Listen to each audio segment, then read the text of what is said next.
A little talk on how long did Paul Sykes actually do behind closed doors in prison. um, Obviously, people are aware that Sykes did, by 1990, 21 years out of the last 26. Um, I'll tell you what them sentences were. In 46, 56, 60, 1963, 1962-63, he received his first big sentence, and that was what Betty Sykes was referring to in the documentary. You know, when she said, "If I'd have been the judge, I'd have hung you." It was it was a number of things that he was. Obviously, he'd been on the police radar for a couple of years with, misdemeanors, twocking, and all that kind of thing. But his first sentence was 7 years. 5 years, and that was robbing a petrol station in Pontefract. It's a fact that from 17 to 30, nearly even 31, he actually did. The only time he was at his liberty was 9 months. So basically, he'd missed. This is that was when you read Sweet Agony. Paul says, "I was a 30-year-old man in the body of a 17-year-old lad," because mentally he'd missed all. He'd missed everything. He'd missed having girlfriends and going to nightclubs and all this thing. Maybe that was the reason why he kind of liked young girls. But yeah, his sentence when he was 17 was 5 years. And the biggest sentence Paul Sykes ever got was 7 years. And that was for a botched attempt escape with a guy from Wakefield. A friend of mine was talking to him not long back. And basically, 7 years was Paul Sykes. They were caught, and Sykes hit a prison officer over the head with a metal bar. That officer never worked again and spent the rest of his days pretty much in a wheelchair. So that's 5, and then the 7 was the reason why he went in 17 and come out at 30. But he was out briefly when he was 27, and that was where you seen him spar with Joe Fraser, 1973. And obviously he applied for his boxing licence that year, and the British Boxing Board of Control wouldn't. They declined. And obviously we've dug out the letter on one of these channels of Betty Sykes. That was an actual letter complaining to the Boxing Board of Control. Look, the only thing my son can do is fight. Give him a boxing license, but he was declined. And that was when he robbed the bookies in Havant Hill, which is a place which separates Hartlepool and Middlesbrough. He received 5 years, so that took him from 73 to 77. The reason he got caught was he robbed the bookies in his own car, and rather foolishly, he had boxing gloves on in the car, the window, and that's what the I've spoke to people. I won't name them, but they're very close to Paul. Said that's what got him caught for that.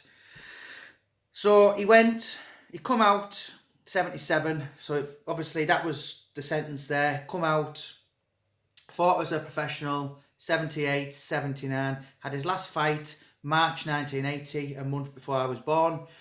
And this, about 81 was the time when, if you hear about him robbing, he threatened 2 doormen in a nightclub, which there's a reference on Paul Sykes at Large. He says something like 2 doormen in a nightclub frightened him to death. What he fails to mention was he actually put a gun through the letterbox. But what got him the 5 years that time, which he was, I think it was maybe late 81, early 82, was he basically was paid £1,000 to threaten a union man in Blackpool. And that's what got him 5 years. But that man, there was another guy who used to run a hotel in Blackpool, and Sykes had been really, really heavy with him, demanding money. And obviously, I heard it from good sources because I spoke to a person who used to work for this guy in the hotel, and he was that worried that Sykes was bullying him and coming in and demanding things that the guy actually hung himself.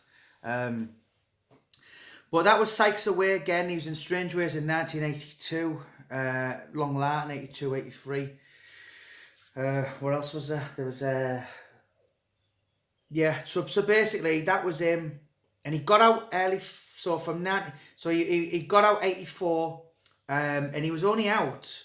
I think he was released on December 1984, and as he said in that documentary, I was back in the nick May 85, and I wore these pumps and blah blah blah. So them 5 months was the time he went to the Ivory Coast, Russia, Moscow, all these kind of things. And basically what got him the sentence in 85 was he got 2.5 years for aggravated burglary. And once he was inside prison, he wanted he wanted gym on tap, when there was a rule that basically the gym was only for long-termers. Sykes' argument with 2 prison officers was, I've been a long-term all my life, what are you on about? Cut a long story short, Sykes broke one of the jaws, perforated his eardrum, shattered his eye socket, and the other one, he broke his ribs. So he got 3.5 years for that attack, which was added on to his 2.5 years. So that's the reason why he went to prison from May 1985 until you see him getting out in the documentary, which was September the 8th, 1989. He did do, that was the last of his big sentences, he did do dribs and drabs all the way through the 90s. I've spoke to the police, I spoke to barristers, court ushers, and he was in court every other day. But I sat down with John Spencer and I sat down with Paul's only sibling, and we worked out, and she said, you've got it bang on, was obviously he'd done 21 years out of 26 by 1990. But from his life, which obviously he went on to live until 2007, I've pinpointed, and with the help of, certain people, we reckon that Paul lived 60 years and 10 months on this planet. He did an actual prison time behind bars, 24 years. That's what I can kind of gather. Lots of silly little sentences as well. Like one sentence he got in 1997 was he walked into someone's house and turned the radio off. He got 9 months for that. It just so happened that the woman was a probation officer. I think it was classed as aggravated burglary or something like that, because he walked in the house. Obviously the woman was kind of terrified, Paul Sykes. So that was, although it was kind of a bit of a silly thing to do, it's obviously, that's the reason why the court hit him hard. He was in prison 99, 2000, but they were always for kind of silly little things, 3 months, 6 months. In actual, the last time I'm aware of Paul Sykes being in prison was November 2005, about 16, 17 months before he died. 2006, there was a few things, like, for instance, he stabbed his drinking partner in the arse with a pair of scissors twice, and this was this was about 11 months before he died. And he did get the friend, I forgot his name, it's in the book, one of them books, but he actually didn't want to testify against Paul, but there was enough evidence to convict him. But the court kind of just, by that point he was absolutely, his health was completely gone, declined, and he was just ravaged with everything. Diabetes was a massive problem to him. He could hardly open cans of beer. Chronic arthritis in his hands, probably from all the fighting. But he was just literally, prison was no environment for him by that stage, and I think the court were very well aware of it. But yeah, that's how I broke down with, Sykes from being almost 61.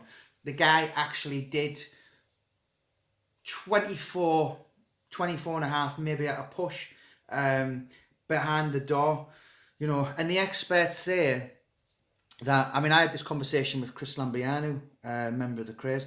A lot of the experts say, like psychologists and that, anyone who's done 10 years in prison is changed for the worst. So, I mean, what percentage is that? If there's anyone good at maths, 24, maybe even 24 and a half. It's really not far off. So there's a guy who lived 60 years and 10 months. I don't know, is it 40%, something like that? I don't know.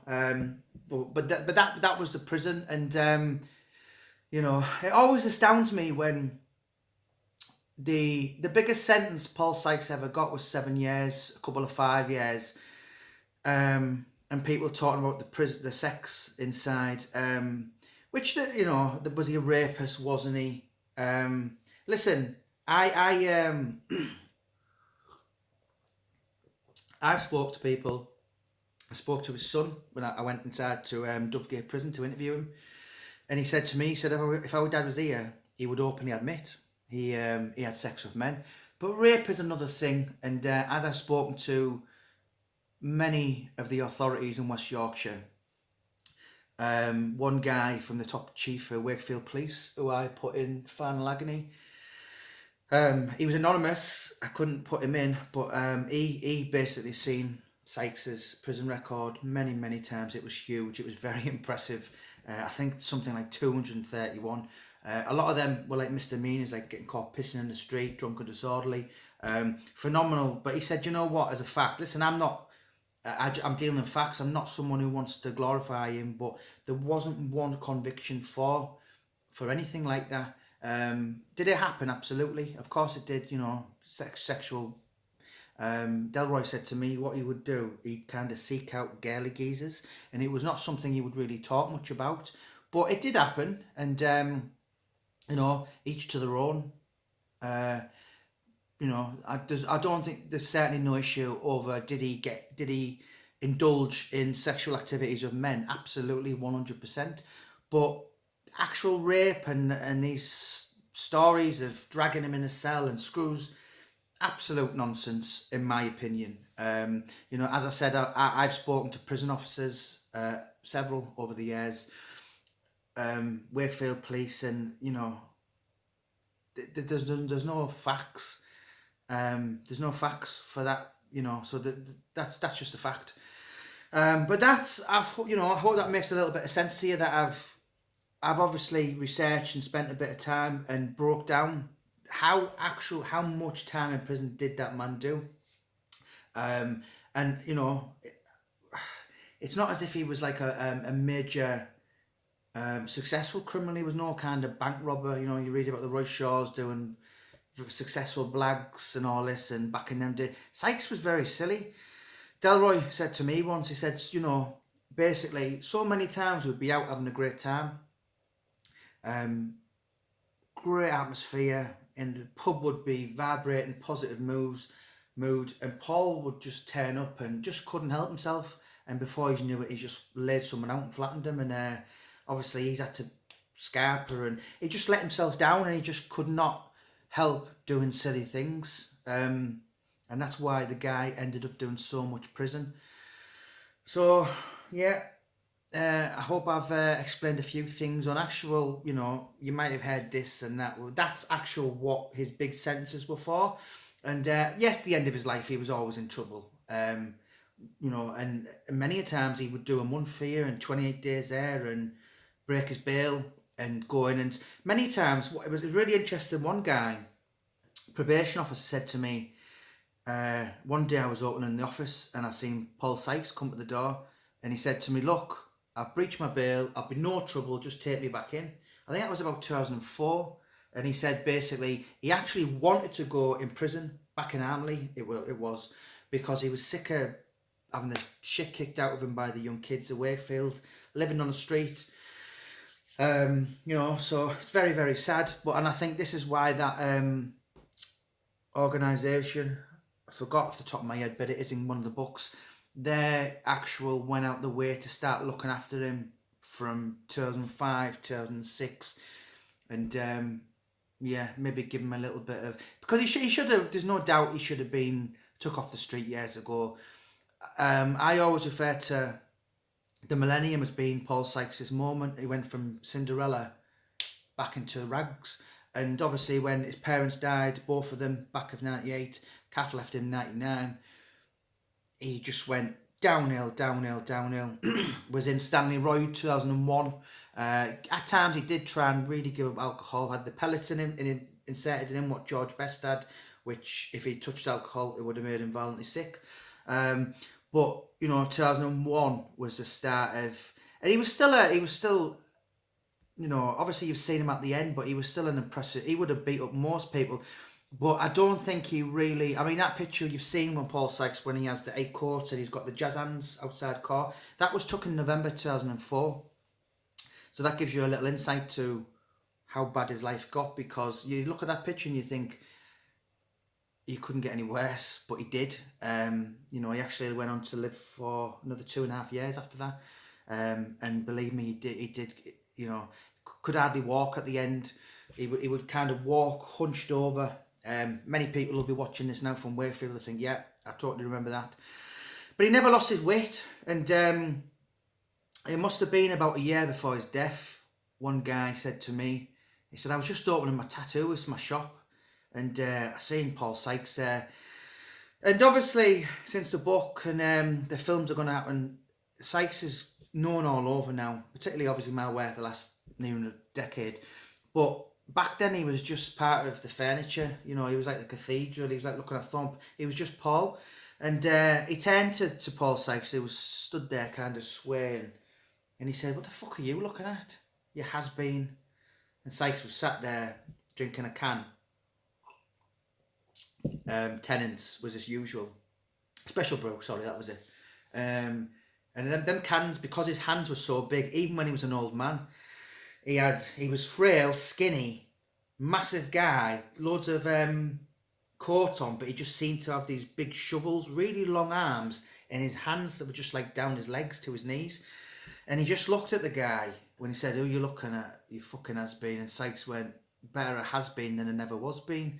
In actual fact, he was very true, because he was a has-been, you know, but to most, I suppose, in Wakefield, no, certainly this guy, because Paul Sykes, even just for a tiny little bit from 78 to 1980, he brought great positivity on the city of Wakefield, brought the spotlight to it, you know, boxed his way up to British and Commonwealth heavyweight title level, which is some doing, considering he's spent the last 13 years on bread and water, you know, which is staggering. But yeah, his legend will live on. But anyway, I've probably went on a little bit, as I always do. But I just hope you now, that's basically a brief structure of Paul's big sentences. And, you know, I could sit here all day, and there is probably a few things that I've got written down that I could think, oh, yeah, he got caught, and, you know, but there were the big ones. So that was what Paul Sykes was about as a criminal. Not the most successful when you're thinking of the other people in Wakefield, like your Paul Berks, who really went on to become a millionaire. But the success with Paul Sykes, for me, is what Delroy always says to me. A lot of people think success is the glamour, the lights, the glitz, the money, the cars, the women. Success, notoriety is a form of success. And here we are now, 14 years in 3 days on the passing of Paul Sykes. And I don't think his name will be, I think he'll certainly went after the film and the documentary. And, you know, I spoke to Martin O'Neill the other day, the football manager, and he was like, wow, Paul Sykes, and relaying off all these stories. So he did become very, very well known. And, you know, one of the tailor in Paul Sykes at Large, Kenny, You know, oh, Paul, great to see you. Oh no, there's double-breasted, all that guy. Anyway, he said to me, he said Paul would come in my shop often, and he said, you know what, Kenny, when I'm dead in years to come, they'll write books about me. Well, do you know what? Call him Nostradamus or whatever, but they actually, everything he said was going to happen has happened. But yeah, that's just, I'm hoping that I've probably filled you in on a few things, because a lot of people say, you know, crazy guy, punching sharks, angry chuckle brother, but what's the real story behind it? But I've just give you the, you know, the brief rundown basically on what the man was behind prison for. So thank you so much for your support, guys. Don't forget to click and subscribe to this channel. There's going to be much more coming on the way soon.